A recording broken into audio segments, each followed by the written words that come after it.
All right, Marty, thanks. And as we turn our attention from the NASCAR Nationwide Series over to the NASCAR Sprint Cup Series, obviously we go back to what is the lead story on the day as you see the cars beginning to roll out onto the Charlotte Motor Speedway for their 90 minutes of practice today. The lead story, the announcement early this morning that Dale Earnhardt Jr. would not drive this 88 car for Hendrick Motorsports in this weekend's race at Charlotte or next weekend's race at Kansas.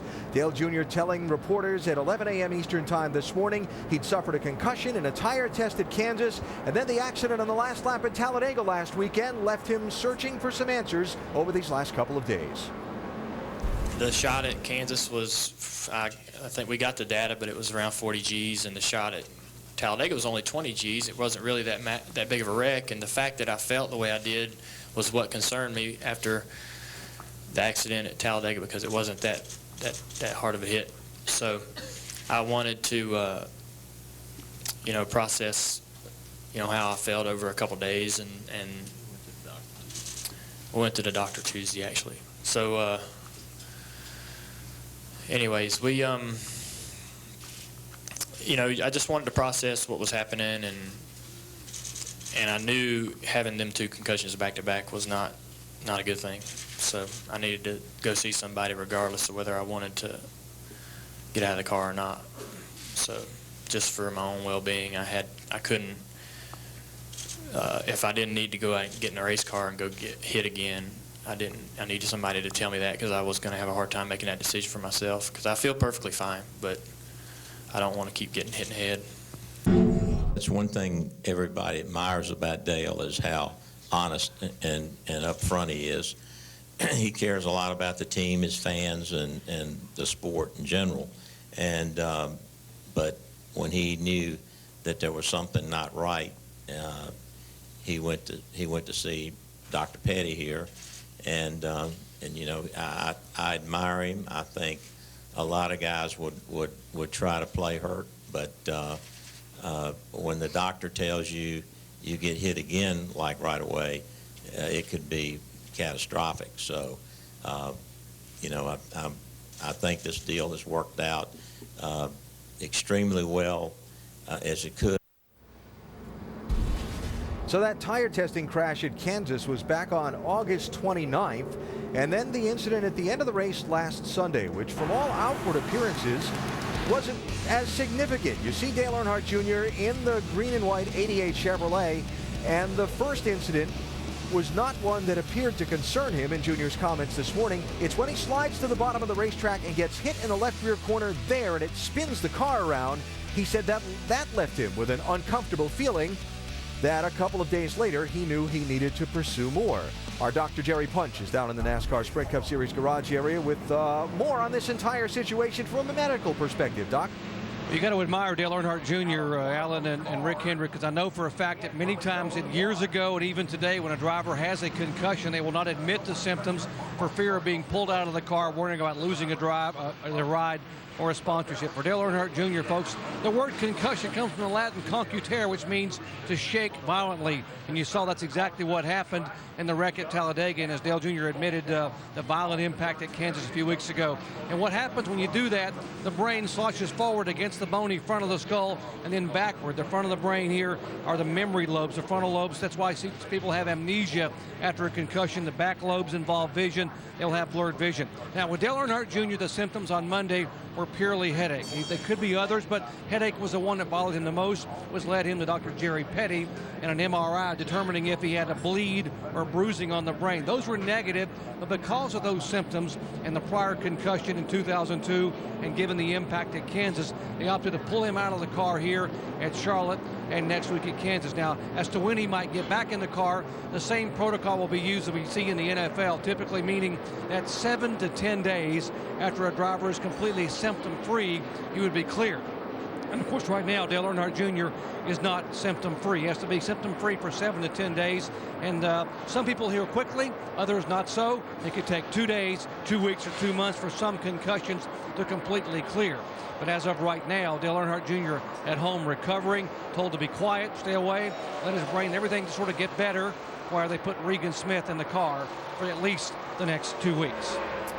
And Doc, there is Regan Smith standing, waiting for the word to climb aboard that 88 machine, scheduled to drive James Finch's Phoenix Racing Chevy here this weekend, but getting the call early this morning, and the change of gears for Regan, who will drive this 88 car for the next 2 weeks. We'll get into the conversation of why Regan and who will drive Finch's 51 car shortly as we come inside the ESPN pit studio.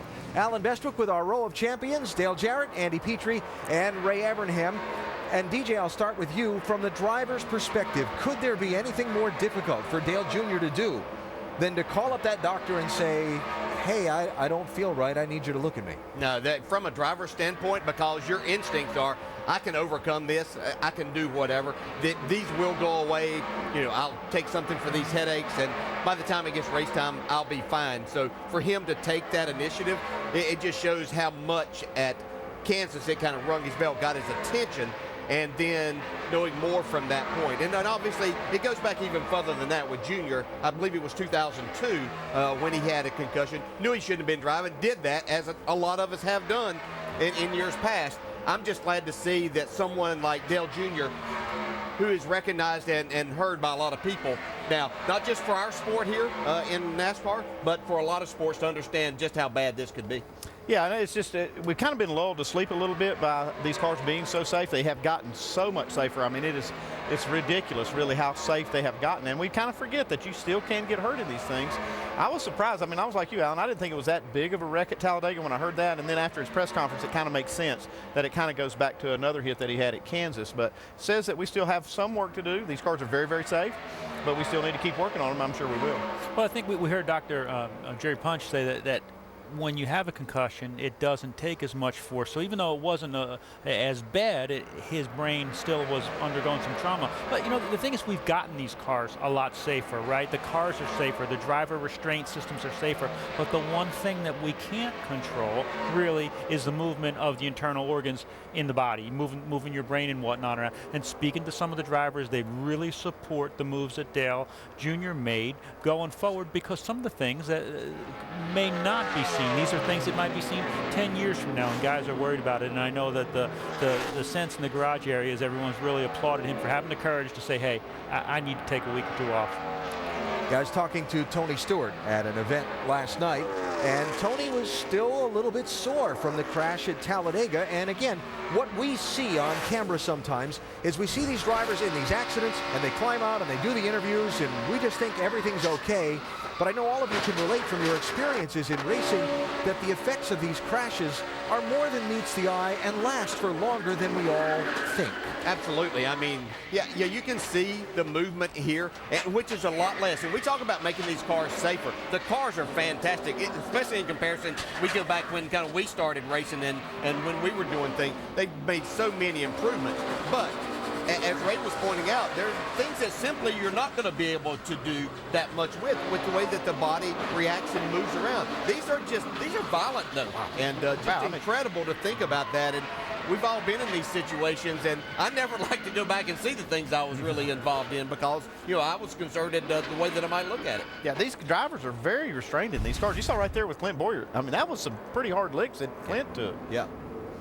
Well, again, the good news is everyone did walk away from the accident. The tough news is Dale Jr. will miss these next 2 weeks. And again, out of that bad news comes good news that one of NASCAR's biggest stars had the courage to stand up and say, hey, I need to sit out for a minute. And those surrounding him, including his team and his sponsors, said, absolutely, do what's best for you. So that opens up an opportunity for Regan Smith, who was losing his ride this week with Furniture Row Racing. Kurt Busch taking over that ride beginning this week and moving forward. And for Regan, who had a ride for this weekend's race with James Finch and the Phoenix Racing team, but that was basically a one-off. The opportunity came about because of things that were going on where next year was concerned. A lot of conversation and rumor about Regan going to drive for Dale Earnhardt Jr.'s Nationwide Series team for next year. And while there's no absolute confirmation of that, in the press conference this morning, Rick Hendricks said that conversations are going on to put Regan in a full-time Nationwide ride next year within the organization. And so that's how it became easy to pull him into the family. and what this means for this young man to get a chance to drive this race car the next 2 weeks. Well, I'll tell you another thing that got him in that race car, and everybody that knows Rick Hendrick's known him for years, the same thing that got Tim Richmond a shot and Jeff Gordon, people like that. Rick Hendrick likes to put people in there that will make his cars go fast. Regan Smith is a great qualifier, and he makes cars go fast. Of course, knows how to get to victory lane. This a year ago at Darlington, certainly not an easy place to race, and little strategy got him to the front, but he did an awful lot behind the wheel to get to that checkered flag first. Yeah, he sure did. That was a tremendous run. I thought he had no chance of holding off Carl Edwards and others there, but he did a tremendous job. This young man, this might be his opportunity. You know, I know he's probably a little bit nervous having this chance, but you know, things come around for a reason. And I don't like to talk about things that happened for myself, but I was out of the Sprint Cup Series after 1989, running my Nationwide car, or Busch car at the time, and didn't have a ride in 1990 when Neil Bonnet was injured at Darlington. The Wood brothers came to me and said, we don't know if this is going to be 1 race, 2 races, or 5 races, what it may be, but we need a replacement driver. Will you do this? And that basically gave me my second chance, resurrected my Sprint Cup career, and a lot of good things happened from that. Well, I kind of finished it a little bit. I was there at Bristol when you got that chance. You led most of the race and almost won it. And that's what did it, because you got to show what you can do. I got to think Regan right here is what's going through his head, though, Dale? Is he going to go out here and try to just feel like this is his really big shot? Is there a lot of pressure on him? Well, you know, yeah, there is pressure there because it's obviously the story of the weekend right here. And so he's probably in the worst position. It's a great opportunity, but it's really difficult because this is a hard racetrack, especially in the afternoon in the sun. And that's going to make it difficult. I think he'll just go out and get a feel, try to get everything right inside the car. That's the most important thing, that tonight when he goes to qualify, that he feels comfortable in this car, because the speeds will pick up tonight. It can happen for you, though. You remember Jamie McMurray got into Sterling Marlin's car when he got hurt, came here and won the second time he was ever in the series, so it can happen. We'll track Regan and talk more about the transition of a driver and crew getting used to each other on short notice as his practice unfolds, and get back to the broader topic of Sprint Cup Series practice and race number 5 in the chase for the NASCAR Sprint Cup. The championship picture coming into Charlotte on Saturday night. Brad Keselowski, 14 points up on Jimmy Johnson, the biggest lead we've seen in the chase so far. And Jeff Gordon, with such a solid front-running car through the chase, with the exception of that one problem at Chicagoland that set him back so far. And Vince Welch, they haven't given up hope yet in that 24 camp. They sure haven't, Alan. In fact, the 24 starting to creep back into the conversation as maybe having that outside chance at the championship. You mentioned that chase opener where he's 35th at Chicagoland Speedway, but since then he's gone 3rd, 2nd, and 2nd. And with last week's runner-up finish at Talladega, Gordon jumped 4 spots in the standings, from 10th in the standings to 6th in the standings. Now, he's still 42 points behind the leader, but crew chief Alan Gustafson told me just before practice today their goal is to cut that deficit each week and then be in position to capitalize when the front runners stumble, and just have a chance, just a chance for Jeff Gordon when they get to that final race at Homestead, because you never know what's going to happen. Gordon expected, by the way, to be in qualifying trim throughout this first practice session. And Vince, he's made the 1 lap on the track so far and has posted the 8th fastest lap on the board at this point. Well, it's going to be important to put up a lap here, because you want to go as late as possible tonight with this qualifying starting a little after 7, but you want to be one of those last ones when this place is cooled down the most. Yeah, I spent some time in the garage area just a little bit ago asking some of the crew chiefs what's the agenda. Almost all of them said it's all about qualifying in this practice session. There's one exception to that. Tony Stewart's team said they were going to do some practice runs in race trim first. They always do. And that's what he said. He said, that's just the way we operate, and that's what we're going to do today. Well, that Sprint Cup qualifying caps our full day of coverage from here at Charlotte Motor Speedway. That includes NASCAR Now coming up next, then Nationwide Series final practice, and then will it be a track record night here in Charlotte? It's very, very possible. We'll talk more about that in a little bit. Then tomorrow, another full day of coverage, including Nationwide Series qualifying starting at 4 Eastern, NASCAR Now, Sprint Cup final practice, and the NASCAR Nationwide Series presented by GoDaddy.com, the 300-miler tomorrow night at 7 Eastern on ESPN. Saturday night, the Bank of America 500 at 7 Eastern time on ABC, the only night race in the chase. And throughout the weekend, we'll be firing back and forth with you on Twitter at NASCAR ESPN.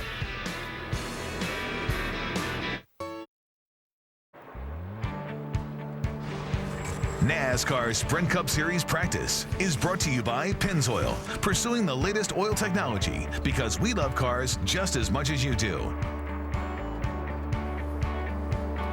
Opening NASCAR Sprint Cup Series practice for the Bank of America 500 that comes up Saturday night at 7 Eastern Time on ABC as drivers and teams take to what a lot call one of their favorite racetracks, this very fast mile-and-a-half track. Matt Kenseth fits in that category, although I'm not sure the opening laps of this practice he would classify as his favorites, as right now he's pretty far down the board.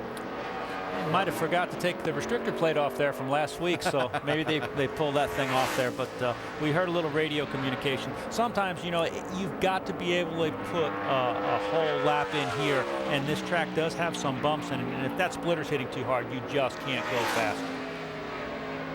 And this is so hard of a racetrack, especially turns 3 and 4, where the sun is just on there every single day.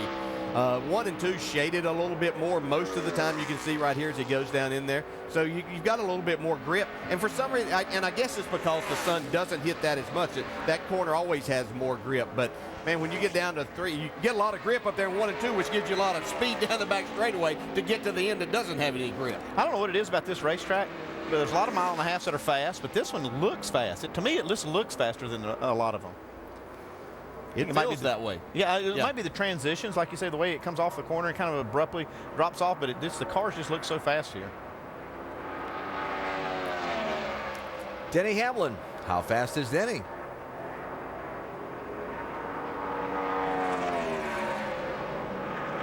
About to find out. Of course, Hamlin third in the championship. Coming in was the runner-up in the 600 here in May. Figures they gave away a few points at Chicagoland and Dover. Remember Chicagoland, where they ran out of fuel while running really well in the last laps, but says they're still in striking distance. 23 points back. Yeah, I was very curious in the way that they went about Talladega last week. I mean, I understand the hanging back part, I understand that, but it's just like they never hit the go button, and you know, found themselves spinning out there to avoid the wreck at the end. So I guess they got out of there, and they're still very much within striking distance, so everything's good. I got a fast race car, just got to make a lap and keep 4 tires on it. 10-4, buddy. It's going to take us a little bit to work on it here. We'll get it. Oh, I'm not worried. I'm just saying. It's good. Yeah, 10-4. We're going a little bit too far there. We'll get a little bit back. Yeah, I think what he's talking about, they went out for their first run, didn't make a complete lap, not a timed lap, came back in.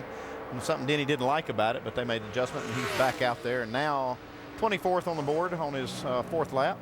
One of the things I talked to is about the crew chiefs, because when we used to come here, before we had bump stops and we had, remember those springs? We used to have springs, you know, as the guys went around. They're going to go so much faster tonight that it is so critical to be over those bumps and not have it bottom out. And when you pick up that speed, the car travels more. So now with the bump stops, you've got a lot less room to work with, and that's what most of the guys were worried about. Denny Hamlin's our ESPN in-race reporter Saturday night for the Bank of America 500. Got a few good questions prepared for him there, DJ? Oh, I've got really good ones, but the fans always come up with better ones, so send them in. ESPN.com, search in-race reporter, or give us a tweet at NASCAR ESPN. So there he is, Regan Smith, in his first run behind the wheel. And relating back to your experience of years ago, you said he'll probably just try and get a feel for the car and settle it in. Yeah, I think, you know, it's not his seat. Nothing in it was made for him. This all just took place in a very short period of time, so they haven't really been able to do a whole lot. He's been over there where they've kind of gotten things adjusted for him a little bit more. His second lap on the track, he moves up, runs a little bit faster.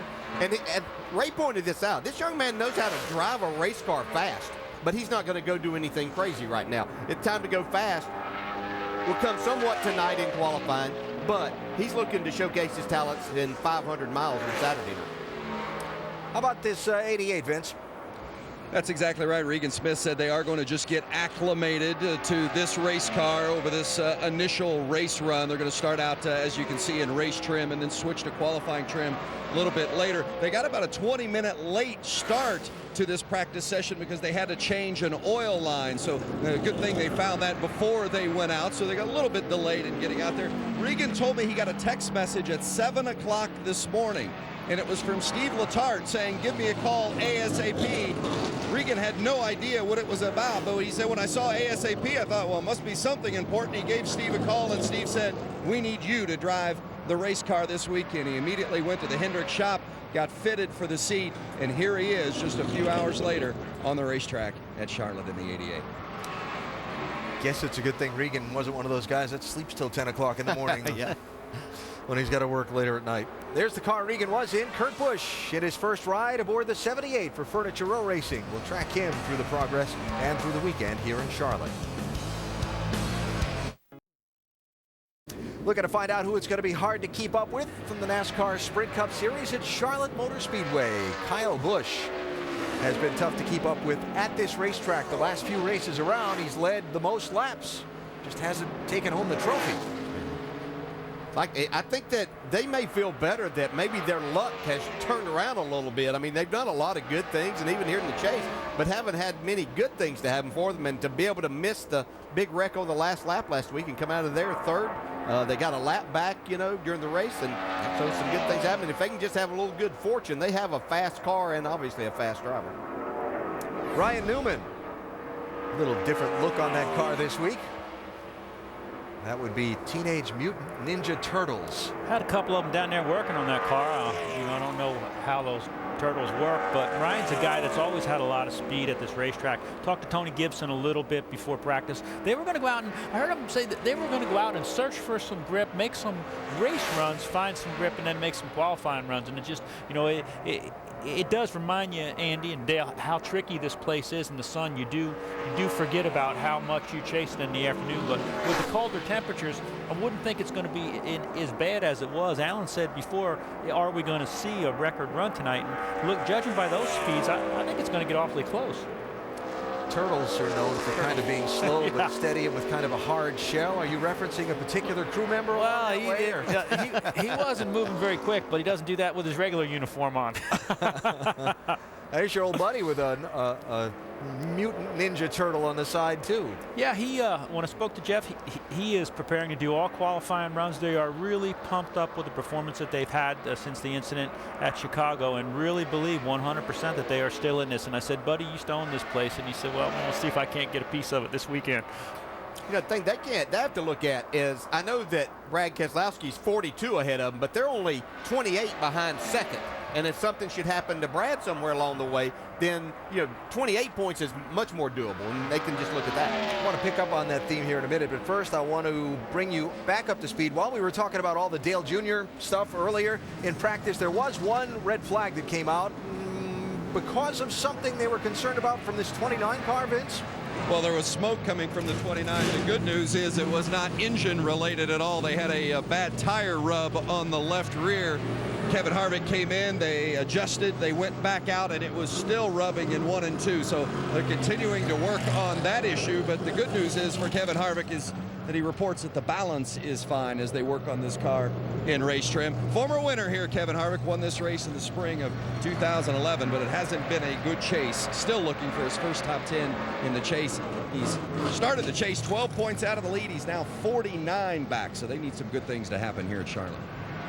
All right, now speaking of smoke, and I don't mean Tony Stewart, also showing a little smoke from Casey Kane as he was cooling up on the racetrack, rather. He's just come back into the garage. And have a look at this on that 5 car. What a lot of teams are doing, they're using that rear. Wow, look at that smoke. They're really rubbing those left rear tires. What they're doing, they're trying to move that car, using the body, try to shift the body over to make side force. And what that does, if they kind of take it too far, you can see that it'll get into that left rear quarter panel and make it rub. I think you can kind of see what area that the 5 car, the 29 car are working in. Well, it almost, you know, and I know they put a limit, you know, on how far they could go with it. And we said they're going to try and get it back the other ways. We might be seeing some of the ways they're trying to get it back there, Andy. Yeah. Well, they've got static limits. They take these cars through tech, and they have a skew limit, how much they can actually skew the car. But then the teams have figured out how to dynamically make that thing go a little more in that same direction because it's so good for performance. And now we're seeing some teams push it just a little bit, and the left rear quarter pound is kind of the telltale. Yeah, the crazy thing, I've talked to some of these drivers about that and just said, how does this thing drive like that? You know, my last year of driving, we had done some stuff, but and it did make the car feel different, but they've taken it to a whole nother level here.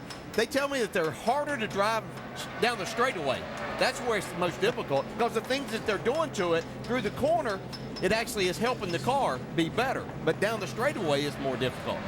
Yeah, I was just talking to Chad Canals, and asking that same thing. I said, does Jimmy complain about the way the thing drives? He said, not really. He said, you'd be surprised. I mean, at least Jimmy's not saying a whole lot about the dynamic part of it. Remember that Casey Kane had that problem at Dover that perhaps was related to how far sideways they're trying to run some of these cars. You mentioned points from second place. Brad Keselowski hasn't had a bad race in the chase, right? All top 10 finishes. History tells us he's going to have one. Probably. I know he got through Talladega, but he's probably going to have one. And so this is what you're saying. If he has that problem, now this becomes kind of the accordion to everything, how far people are from second place. Yeah, and you can see a lot of these numbers are much more doable. And if Jimmy and Denny, you know, should just falter a little, and it's not saying they have to fall out, but if you just outrun them where they finish outside the top 10, then you're gaining a good bit of points there. Yeah, I just hope Brad Keselowski doesn't get his feelings hurt. We left him completely off of that. Here he is on the racetrack. We shouldn't get that far ahead. We won't do that. Well, Doc, they have been solid so far through these opening 4 races. Absolutely, they have been, and they're talking about how what's going to happen the next 6. And I sat with Brad Cade for about 10 minutes before he climbed in the car moments ago to go out to practice. And I asked him, I said, okay, now you got a 14-point lead. How do you play it? I said, no one's had this big a lead in the chase. Your first time in the points leader as the chase leader. How do you feel? And he said, you know what?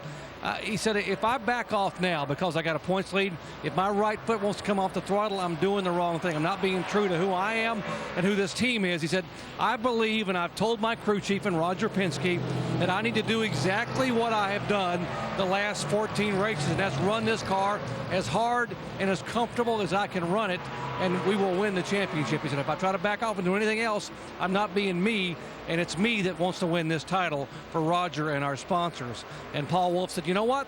You do it, man. You go out and be you.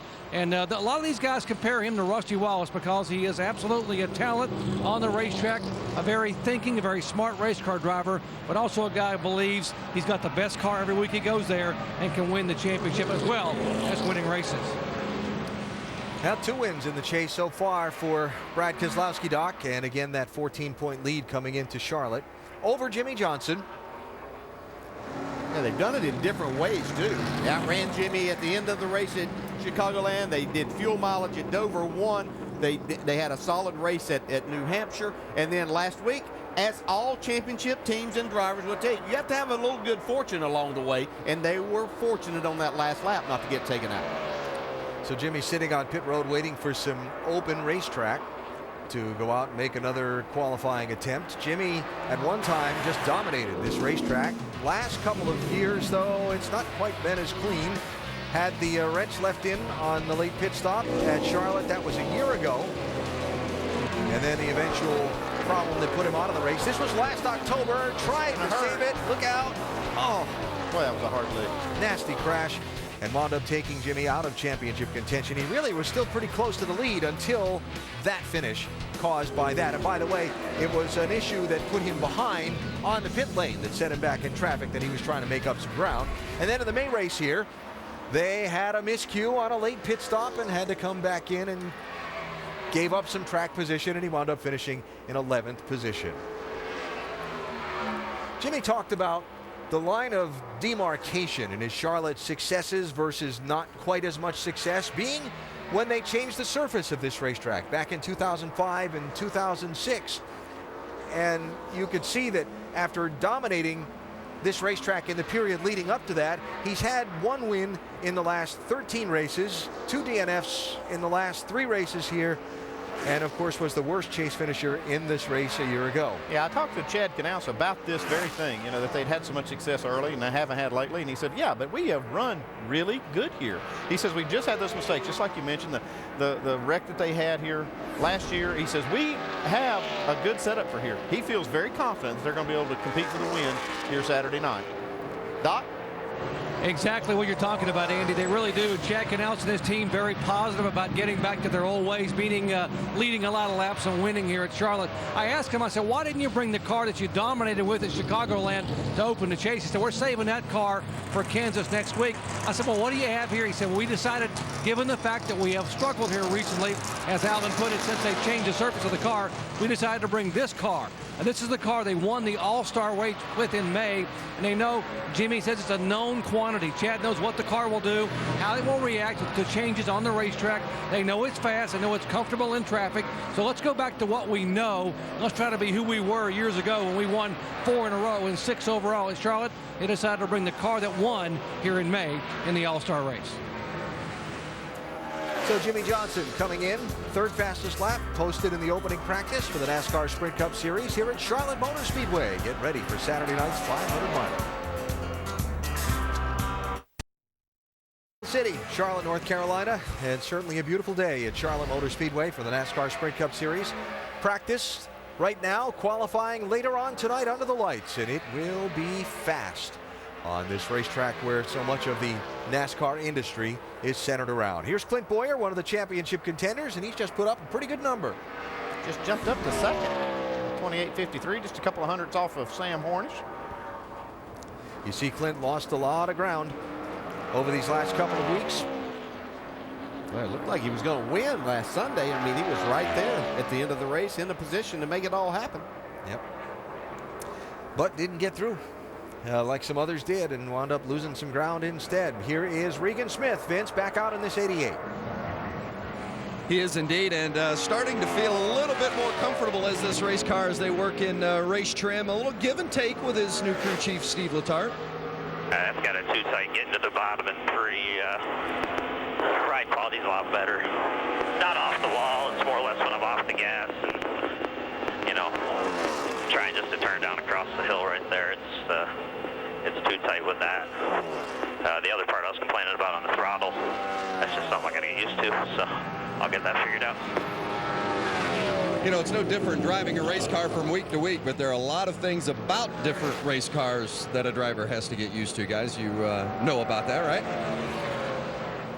Yeah, there are a lot of things that you have to get used to, and you know, all of these teams, the things that you two guys were just talking about, that these teams and crew chiefs are doing to these cars, they all go about it a little different from team to team. They kind of get there. So even though his team may have been doing some of it, I'm sure that that's probably part of the field that he's trying to get used to. Yeah, there's probably 1,000 ways you could have a good setup to go fast around here, and they'd all feel a little bit different. And Junior's worked with this team, and they've gotten a package that feels comfortable to him, and they've tailored it around his driving style. And for Regan, he hasn't been involved in any of that. He's had his own deal with the 78. So jumping in this thing, I bet it has a different feel to it. Yeah, and judging by his hands on the steering wheel in that first practice, I think they fixed the tightness for him. Well, so far, fastest in practice as far as the one-lap speed has been recorded by this man, Sam Hornish Jr. in Roger Penske's 22. He's done such a good job in this car. He's got something to prove. I'm sure he feels like he does, and to me, he has proven himself that he has what it takes. He's got the talent, and he's got what it takes to be successful here. I hope he gets a shot. We talk about all this stuff they're doing through here, and Sam is the one that I remember the first for the All-Star race, and it may have been 2008. A couple of years ago, yeah. I'm pretty sure I was still driving. It might have been my last year, my last race, and this thing showed up, and I'm telling you, I thought he was coming through the infield the first time I saw this thing. It was skewed out so much. That's when they came up with the limit. They had reached one. Well, of course, Sam Hornish jumped into this 22 car at Daytona after A.J. Allmendinger ran into some problems, and Allmendinger now back at the racetrack and aboard James Finch's 51 car for this weekend, Vince. I'm sorry, it's Doc. Thank you, Alan. A.J. Allmendinger back in. First of all, welcome back. The most I've seen you smile in a long time. How does it feel to be back in the race car? I won't lie, I was a little nervous going out there. You don't do it for 3 months and kind of didn't know if I was going to remember how to do it, but everybody at Phoenix Racing, obviously James Finch, Steve Arkdahl, everybody give me this chance. It's a lot of fun. I feel so great to be back in a race car. Got to ask you, the time you've been away, did a lot of soul searching. We talked a little bit last week. What'd you learn about yourself and this sport when you went through that road to recovery program? I mean, ultimately for me, it's all about just being happy off the racetrack.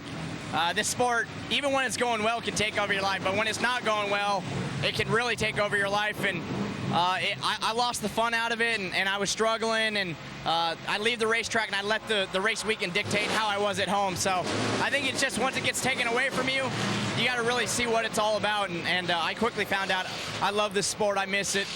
And I'm one of the luckiest guys in the world to be able to be a part of it and have a second opportunity to be here. How is the race car? I know you got out and you had a bit of a smile, but had some hand signals also.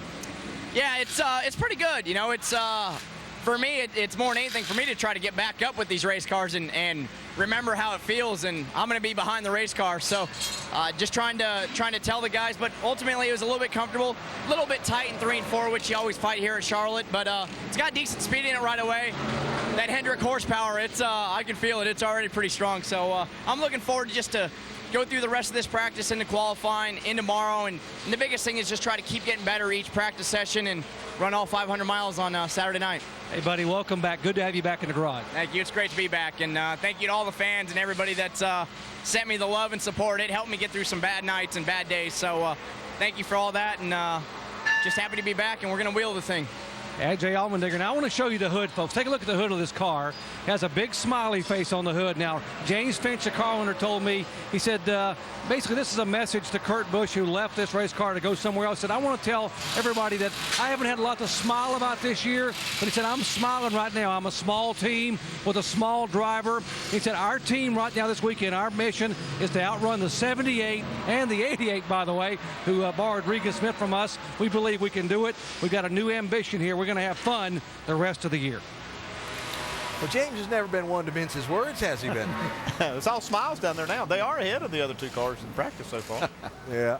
Of course, A.J. Allmendinger suspended just prior to the start of the Daytona race back Independence weekend for a violation of NASCAR's substance abuse program. He went through the road to recovery plan and successfully completed that to the point that he was reinstated to drive by NASCAR and now is behind the wheel of Finch's 51 here this weekend at Charlotte. And A.J. talked about how quickly things change. You've been out of a car now for a couple of months' time, and boy, it must feel different to get back aboard that machine. Well, it's quick as the technology and setups change. We talked about that in the chase, who's going to have the hot hand, because it seems like nobody holds on to it for 3 or 4 weeks at a time. And I think that's the changing technology. And these guys have really got to stay on top of how these cars feel. I don't know what it's like to go down in that corner at 200 miles an hour, but I imagine that just small little things make a huge difference. And if they keep changing the way those cars track, it's got to feel different. Yeah, but one thing they got going for them, I always like to have somebody in my car that's got something to prove. And boy, nobody's got more to prove than he does. He's got a lot of talent. He's in here in a pretty good car. He's got something to prove, and we'll see what he's got. Yeah, a couple of things. It does take a little bit of time to get your feel back to exactly what that's like, and things have changed. And as they've changed, now he's with a new team. But I'll say this, we all deserve a second chance at things. If there's anybody out there that's perfect, I haven't met you yet. But so it's great that he's getting that second opportunity. And he said something that I get a lot from people that said, what'd your dad say? What's the best advice? And A.J. said something there that brought back what my dad said. This sport, at its best, when it's at its best for you, it's still very, very difficult to take everything that it gives and has to offer. So he's learned a valuable lesson early on, and see how he goes from there. Papa Ned's got a birthday this weekend, right? Tomorrow. Yeah, be 80 years old tomorrow. Happy birthday, happy Hall birthday, of Famer. Caution is out for a piece of debris reported at pit exit, being retrieved now. And I believe, remember that 200-mile-an-hour speed you talked about? The wind blown by that might have just... They call that a braking marker. You wouldn't have to remind me to brake heading down into that corner going that fast. I can tell you that. I'd be a lot further back. Yeah, you might want that reminder of where to brake, though. All right, they'll resume practice momentarily, and we'll resume our coverage of it as well.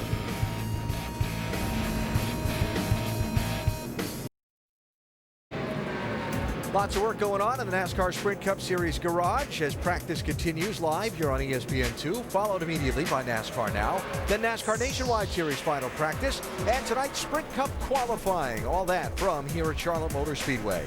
A lot of coverage tomorrow as well. Nationwide qualifying kicks us off at 4 Eastern Time, followed by NASCAR Now, Sprint Cup final practice, and then the nationwide race over on ESPN, presented by GoDaddy.com. All that leading up to Saturday night's Bank of America 500 for the NASCAR Sprint Cup Series. That's on ABC at 7 Eastern Time. Will it be Jimmy's house again?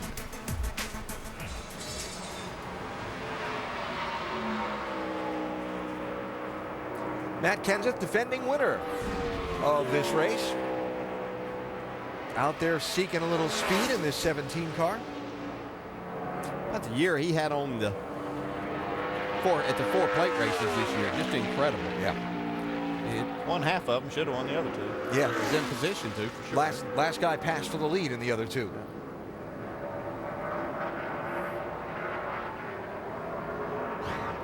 Watch the hands. Well, that's not much different than what we saw him doing Sunday. I talked to him, him up in Bristol, Connecticut on Monday as we were doing NASCAR Now. I said, man, you had to drive that car for a car that, a racetrack that you don't talk about handling much. You had your hands full. His car looked probably the loosest, most unstable car in the field, but when it was all over, it had champagne all over. He was pointed toward the infield at one point in turn one there early on and managed to keep that going in the right direction.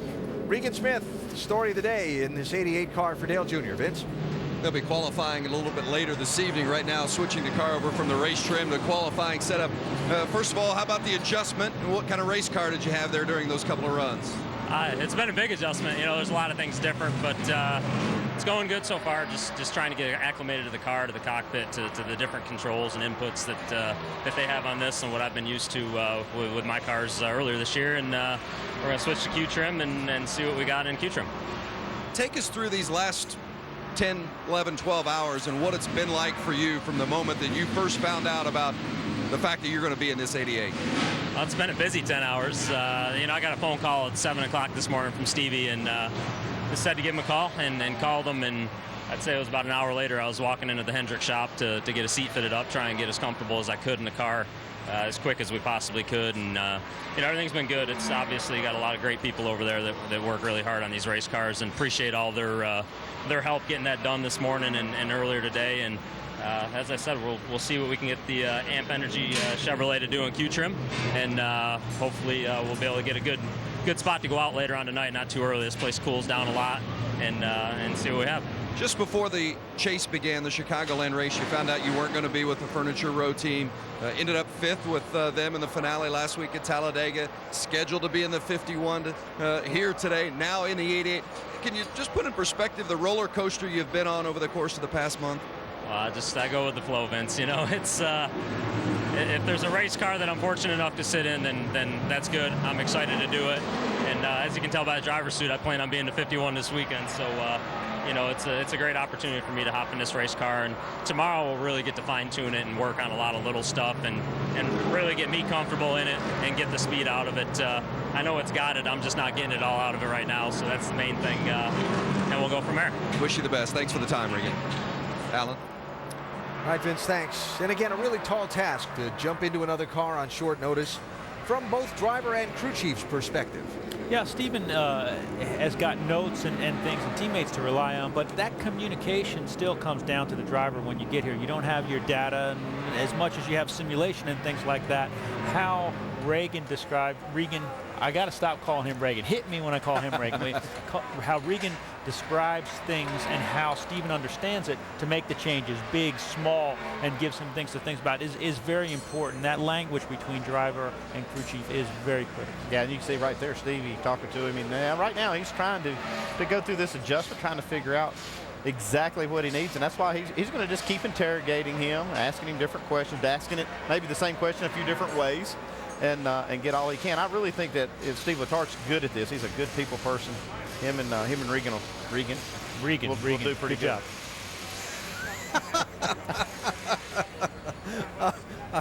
All right, I'll move on. I had a couple lines there, but I'm going to leave it alone. I'll move on. Fastest lap in practice so far. Mark Martin has just gone to the top of the board as Jimmy Johnson gets buckled in to head back out. 5-time champ. And mentioned earlier, Jimmy winning the All-Star race here in May. Hendrick Motorsports had themselves quite a month of May at this racetrack. Casey Kane won the 600. Jimmy Johnson won the All-Star race. And Rick Hendrick, and I know you know this personally, Ray, but you could almost hit a golf ball to his headquarters, his race team's headquarters, from the parking lot of this racetrack. Well, I was going to say you were DJ, could, but I couldn't. But you're right. This is a track that is important to Mr. Hendrick. It is hometown. He's got a lot of people here. He entertains a lot of people. He brings them here. And this is a track that they have won a lot of races at. And I can tell you, as we prepared to come here to the meetings, it was pretty much explained to you that this was a track that was important. So we wanted to come here, perform well in front of the hometown crowd. And again, they've done that. They've got a good engine package for here. They've got a good handling package. They had a great May. But, you know, this race, for some reason, is a race that we seem to struggle at. If you look back at history with Jeff Gordon and I, and you know, Jimmy's done well here, of course, but the Hendrick juggernaut, if you will, has not been as strong in October as it is in May. 17 wins just in points-paying Sprint Cup races at Charlotte Motor Speedway for Rick Hendrick. Wow, that's amazing. 17 of them. And Jimmy Johnson headed back out for another run in Mr. Hendrick's 48 car. Now, new name atop the leaderboard in practice, Mark Martin. That's not a new name. It's new atop the leaderboard at this immediate moment. But no, it's not a new name. In fact, Mark, on Saturday night, will make his 850th NASCAR Sprint Cup Series start. Now, that doesn't change where he sits in the all-time rank. He's still 5th all-time, but it's still a number of great significance. I mean, 850 starts. Mark Martin's first race was back in April of 1981 in this series. And he's still going strong and still very capable of winning at any moment. And he's been fast from the very beginning. I remember that in 1981. I don't know if it was the debut race, but one of those races he set on the pole. I think it was at Richmond. Yeah. Here he is, fastest at Charlotte.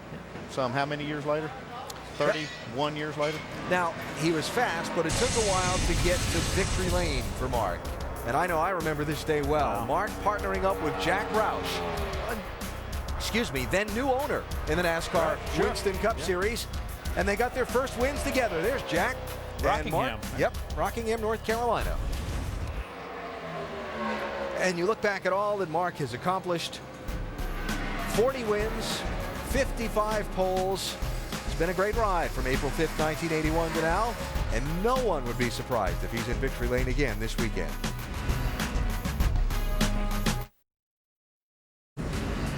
That's where all the action is in NASCAR Sprint Cup Series practice here at Charlotte Motor Speedway. Back in the garage, only one car on the racetrack at the moment. Everybody else rubbing and buffing and fluffing on those machines, trying to get them as fast as they can be for what could be a record-setting qualifying session later on tonight. Yeah, there'd be, with about 15 minutes to go, everybody's got their decisions made. They're putting their final adjustments on. So I'm expecting to see the top of the leaderboard changing there a good bit. Guys will, you know, you've had time to pick your tires and make your changes, and you're going to make one final run. Then the temperature's getting a little bit cooler. The shadows are getting a little bit longer, so the speed should go up. Another example of a problem we've seen a couple of times in this practice with smoke coming from a car. This is David Gilliland's 38. Like everybody getting in on the act with these moving around. And you can see that body just shifts over to the right. That's the right direction for speed. And you get it over there far enough, and it'll make that left rear rub. And a couple of other instances that we've seen of that same thing in this practice session. Kevin Harvick earlier, Jeff Burton, we've seen Casey Kane, David Gilliland. Yeah, the farther you can make that rear of the car shift to the right, the faster it'll go through the corner with that side force. But they got to keep making clearance on that left rear quarter panel so it can go over there. Right now, a lot of drivers out of their cars watching as the crews tinker with the setups, and I believe Dr. Jerry Punches was one of those. About points leader Brad Keselowski down here behind his car. And Brad, we talked to you. You said a moment ago the car better, but dragging something. They brought it in and put it up on jack stands. What's the issue? I'm not really sure. They're still looking, but qualifying trim hasn't been our strongest. I guess would be the best way to say it. But I feel a little closer this week than what we've been over the last 2 weeks, and that says a lot about how I feel like we're going to be in race trim. So I'm really pumped about this car. I can tell you that. It's the car I ran at Indy, and I think we made some upgrades to it and redid some things, and it's going to be really strong. So I'm not too concerned. Mindset now, 14-point lead. Do you back off the gas? Do you take it easy? What do you do differently these final 6 races, if anything? I think you stick with what got you to where you're at. And for us, it's been not focusing on other guys. It's been just doing our thing and doing the best we can and putting numbers on the board. And we've been able to put some decent numbers on the board over the last 13, 14 weeks. So if we just keep doing what we've been doing, it'll be ours to lose. Hey, bud, good luck to you. All right, thank you. Brad Keselowski, 2 wins and 4 starts in the chase already, hoping to get a win for the first time here in a Cup car at Charlotte Motor Speedway. Let's check in with Vince. Here's another guy that's having a pretty good chase as well. Started the chase 11th in the standings, now is 4th. We see the move up the chase. Where do you consider your position to be as we've now gone a few races into it? Feel pretty good. I think we've gained some points all season long, but in the chase as well. And we missed out a little bit the last 2 weeks. Maybe didn't gain as many as we could have, but at the same time, we came out of there better than most. So feel good about where we're at. Our Time Warner Cable Chevrolet is great today. We've been doing race trim stuff, and we're going to try a couple qualifying runs here to get ready for tonight. I like qualifying here. We've never had a pole, but we've came close. Hopefully tonight we can shoot for one.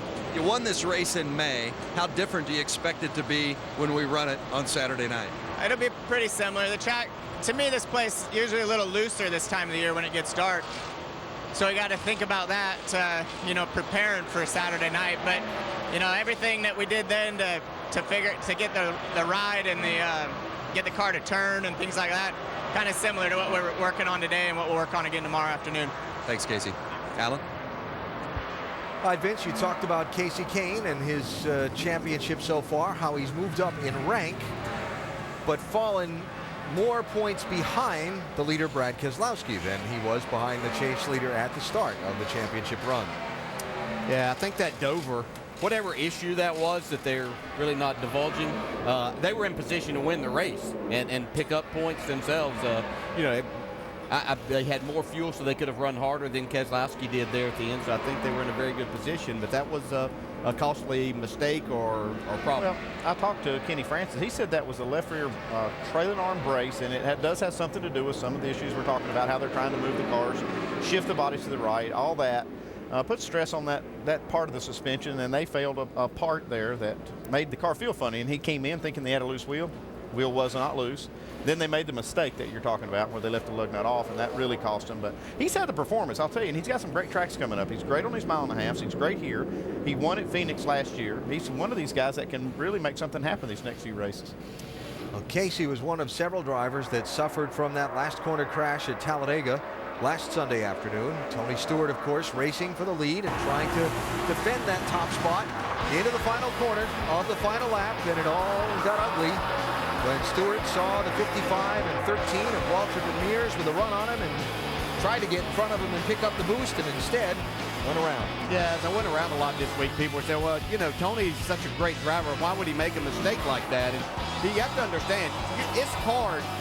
Your mirror doesn't give you the idea of how quickly the closing rate is. Those cars are coming at you, and you're trying to look at two sides and decide where's your best option. And he just felt like that he had enough time to get down and get a push.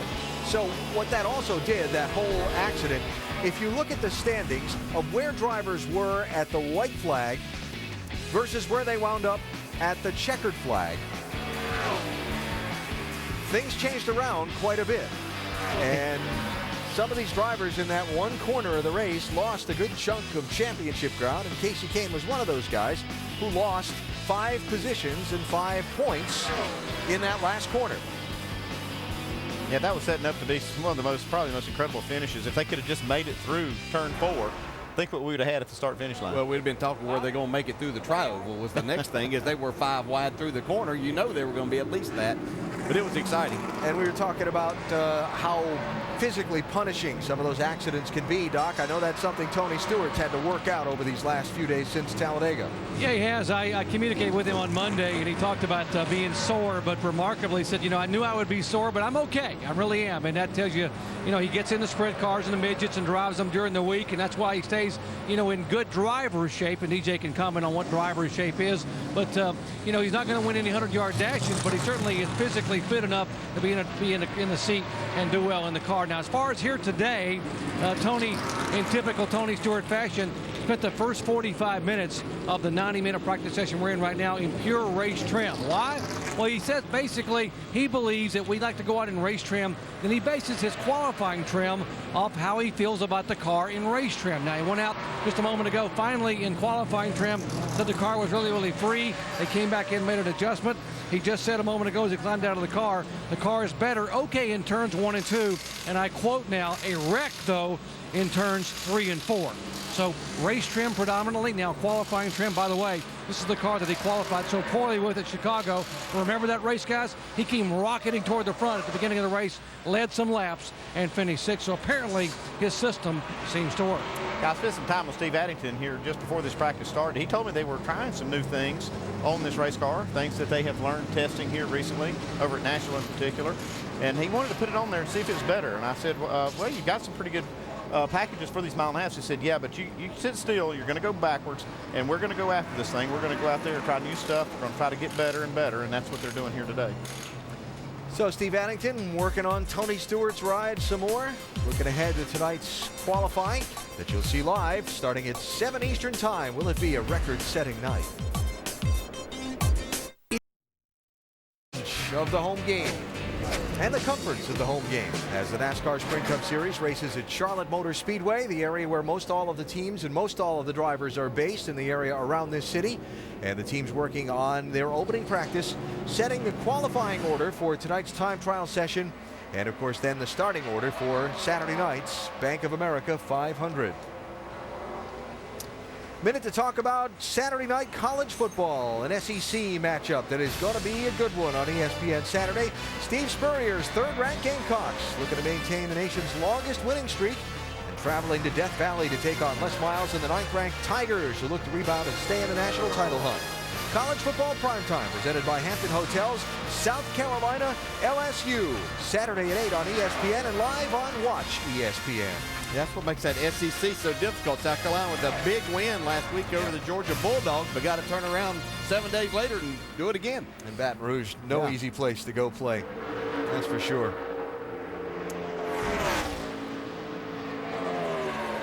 Here is Matt Kenseth with again another handful of steering wheel as he searches for speed in this 17 car, and he found some speed there. All the way to third. Pretty good. Nice lap there by the 17 as we check in with Vince. A lot of work being done down here around the 24 crew as they prepare for another Jeff Gordon qualifying run. Now, of course, you don't put a fresh set of tires on every time you go out and make a mock qual run, but you want to get those tires cooled back down as quickly as possible. So a lot of the guys taking cold, wet rags, rubbing the side walls of the tires, got cold fans that are blowing cold air on these tires as well. All just part of the preparation to try to simulate what Jeff Gordon will feel when he gets out there and to make that real qualifying run a little bit later tonight here in Charlotte. Why? You know, picking your tires for qualifying and how much time you want on them. Some guys like stickers, some guys light scuff, some guys heavy scuff. These guys will go through a system to find out what the car runs the fastest on, whether that is stickers. Now, it's a harder tire here, high mile an hour. You know, you always wanted to take a little bit of that mold wax off, and what they're doing now is taking the temperature out of those tires. I don't know how many laps they have on them, but that might have scuffed them before to put a lap on them.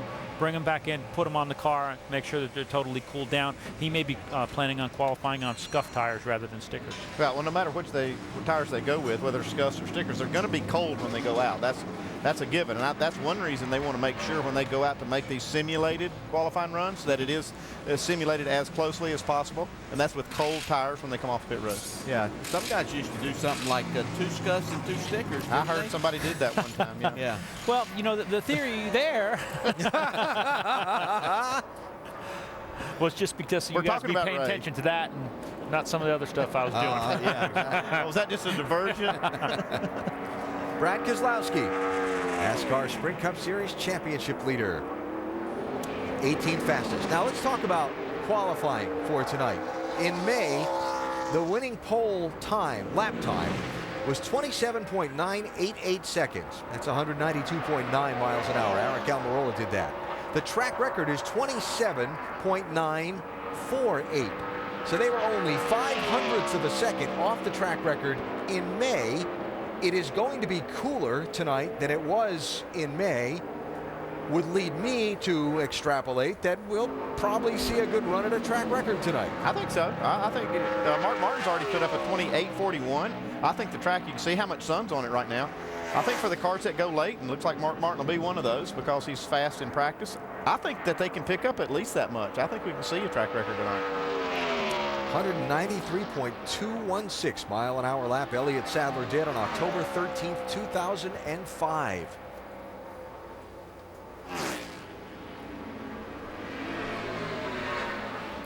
What the temperature is now, what the temperature is forecast to be at the start of qualifying tonight. That's good conditions for speed. And it'll be even a little bit cooler for the Bank of America 500 on Saturday night.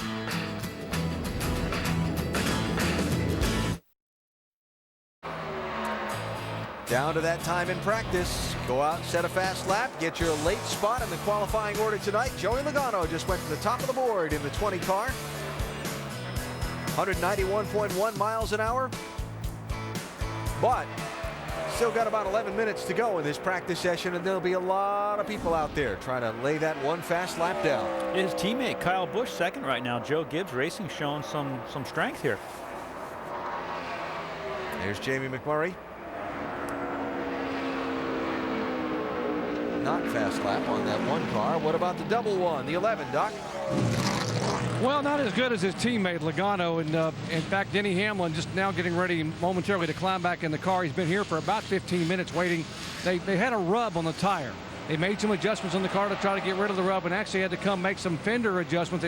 They had tape on the left rear fender wheel well, try to move it out, making some significant adjustments. They've now got the tape back off, and they beat that fender out a little bit, put the tire back on now, and they're going to send Denny back out. So not where he would like to be. You can tell from his facial expressions that he wasn't real happy with the fender rub and the tire rub, but hoping to go back out now in the final minutes and find maybe the same speed his teammate Joey Logano has. We've seen a lot of that fender rubbing in this practice as teams continue to work with those rear end settings to try and optimize the aerodynamics for speed. Yeah, most of the teams are probably doing something similar to what they did at Chicago at the last mile and a half, but this track does have a lot, seems like a lot more side force than we see at a lot of tracks, and it's got a lot of bumps and swells that makes that left rear rub even more.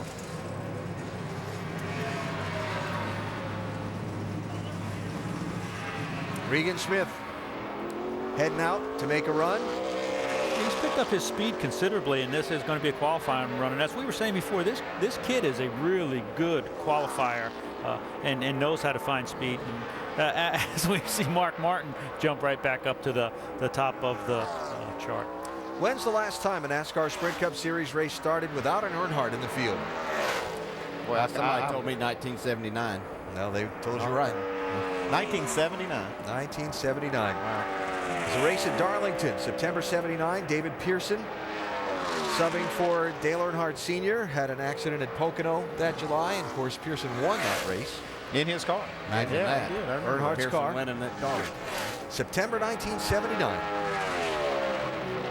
That's amazing. Wow, it really is. But we'll have that on Saturday night with Dale Earnhardt Jr. sitting out these next two races. Trying to heal up after suffering a couple of concussions in a relatively short period of time.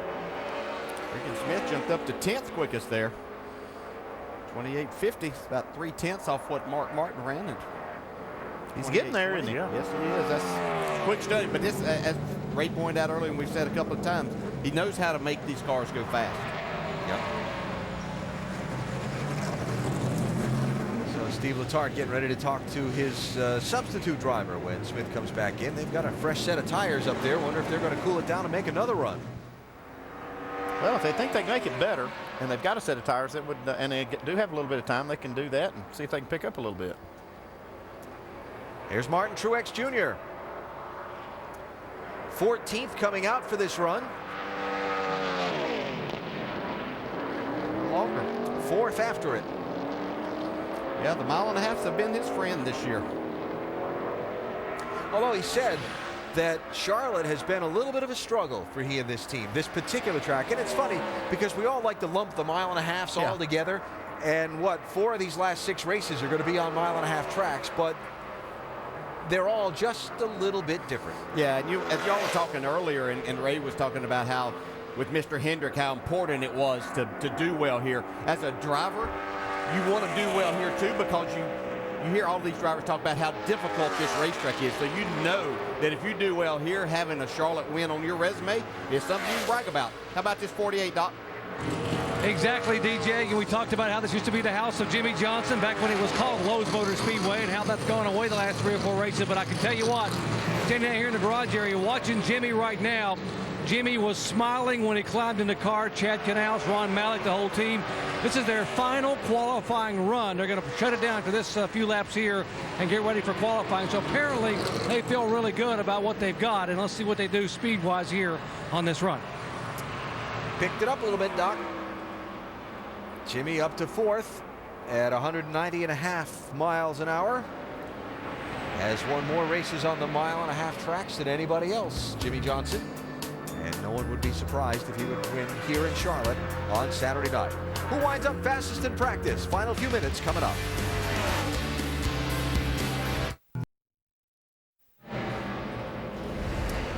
Well, those folks back in the garage are done with their opening practice for the NASCAR Sprint Cup Series here at Charlotte, but there are a whole host of others that are out there for one final lap on the racetrack, trying to get a better spot in the qualifying draw, hoping it'll help them get a better spot for the start of the Bank of America 500 on Saturday night. Brad Keselowski is one of those. Yeah, he's only 24. And I know they were working on nothing but qualifying trim. They want to try to get the best run they can. That's been one of their weaknesses. He said they want to really focus on that today. 5th fastest for Jeff Gordon. Yeah, he feels like they've got a good car. Allen brought a few new things that he wanted to try. They were going to work just on qualifying. He knows he needs to get a good starting spot to continue to gain points as he's been doing. And I really like that paint job, by the way. That's sharp. It is good. Imagine under the lights how good that's going to look. That's a fast-looking race car. Keselowski moves up to 8 with that run. Yeah, I think you've got to be inside those last 15 cars going out to really have a shot at the pole. Very important to have that late draw here. And the way you get to go out late is run fast right now. Here's the man who was on the pole in the May race here for the Coca-Cola 600, Eric Almirola. It was his first ever Sprint Cup Series race here in Charlotte, and he started on the pole. He wound up finishing 16th. He said he felt like with that experience under his belt, they could contend for the win. This time, there's the man who has posted the fastest lap. Denny Hamlin just brought her back in after going to the top of the board. On a golf course, whenever we make a long putt like that, we say, any questions? Yeah, 10-4. Any questions? Enough said. Yes, sir. There we go. Denny Hamlin, top of the board for the moment with another minute and a half to go.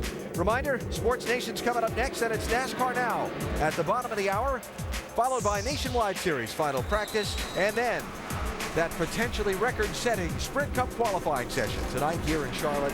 All that coming up here on ESPN2. Then tomorrow, we start our coverage from Charlotte with Nationwide Series qualifying, followed by NASCAR Now, Sprint Cup final practice, and the Nationwide race, presented by GoDaddy.com at 7 Eastern Time tomorrow night. Saturday, it's race 5 in the Chase, the Bank of America 500, ABC, starting at 7 Eastern Time. That's what's coming up on the ESPN networks from here in Charlotte this weekend.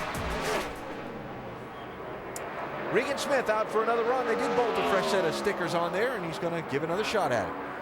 Well, ran 28.50 as last time. We'll have to see if this new set of tires and maybe a little adjustments got him any speed. Hey, he moves up 7. He's getting a feel for that car, isn't he? Really nice job, buddy. That's a 28.32 P7. Yeah, that's impressive. Nice work today, man. Nice work today. You're a hell of a driver here. Subbing for Dale Earnhardt Jr. in that 88 car, certainly the lead story of the day here at Charlotte Motor Speedway. NASCAR now in a half hour, then we're back to the track for Nationwide Series final practice. Right now, time for Sports Nation, presented by Toyota.